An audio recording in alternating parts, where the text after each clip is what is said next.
on up, do your thing.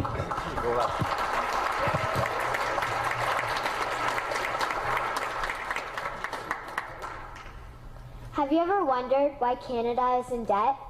Have you ever wondered why the government forces Canadians to pay so many taxes? Have you ever wondered why the bankers from the largest private banks are becoming wealthier and the rest of us are not? Have you ever wondered why the gross national debt is over $800 billion? Or why we are spending $160 million a day on the interest of the national debt? That's $60 billion a year. Have you ever wondered who receives the $60 billion? What I have discovered is the banks and the government have colluded to financially enslave the people of Canada. I will share with you 3 important points of reference which will hopefully spark enough interest and concern for you to continue the research on your own and to engage your government to stop this criminal act against the people of Canada. First, we will briefly examine the Bank of Canada. Second, we will see how our banking system works today.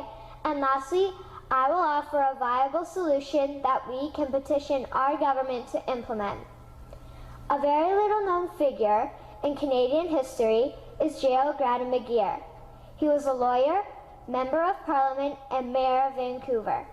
His contribution to Canada is probably the greatest in our history. He championed the creation of the National Bank of Canada, whose sole purpose is to create and manage Canada's money. It was formed on July 3, 1934, and owned by all Canadians. Until the 1970s, because of the Bank of Canada, Canada's national debt was held at a constant, manageable level, until the government decided to implement what we now have as our modern-day banking system that is robbing the Canadian people. So how are they robbing us? Allow me to explain how our private banks and government work today. First, the Canadian government borrows money from the private banks. They then lend the debt-based money to Canada with compounded interest. The government then continues to increase taxation of Canadians year after year in order to pay back the interest on the exponentially growing national debt.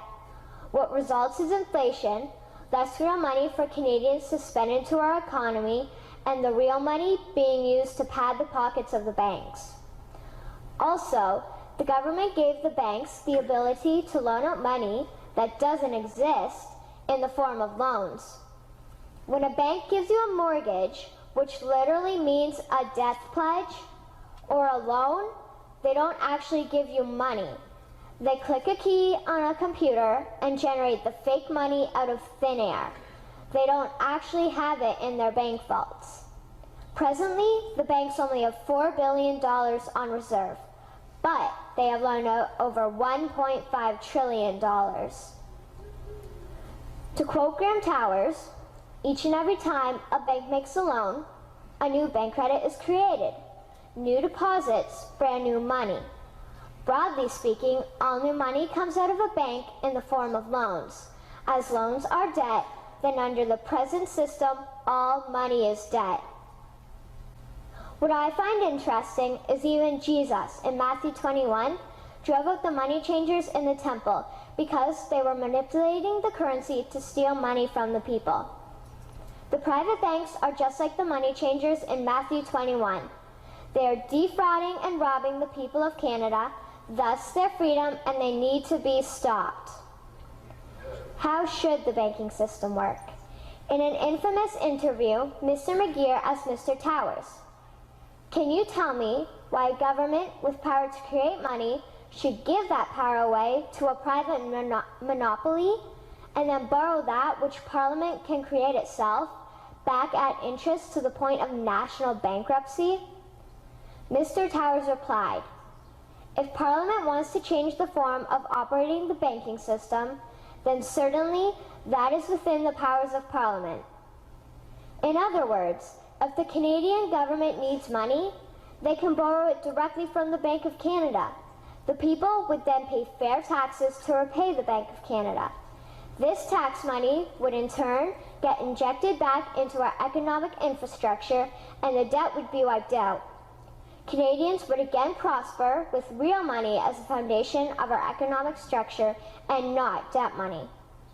Regarding the debt money owed to the private banks, such as the Royal Bank, we would simply have the Bank of Canada print the money owing, hand it over to the private banks, and then clear the debt with the Bank of Canada. And yes, we have the power and lawful right to do so. In conclusion, it has become painfully obvious, even for me, a 12-year-old Canadian, that we are being defrauded and robbed by the banking system and a complicit government. What will we do to stop this crime? What will we do to ensure that the next generation will live free and clear of the debt-based economy that enslaves them to the banks? Margaret Mead said the following, and I hope that all of you remember this. Never doubt that a small group of people can change the world. Indeed, it is the only thing that ever has. Thank you.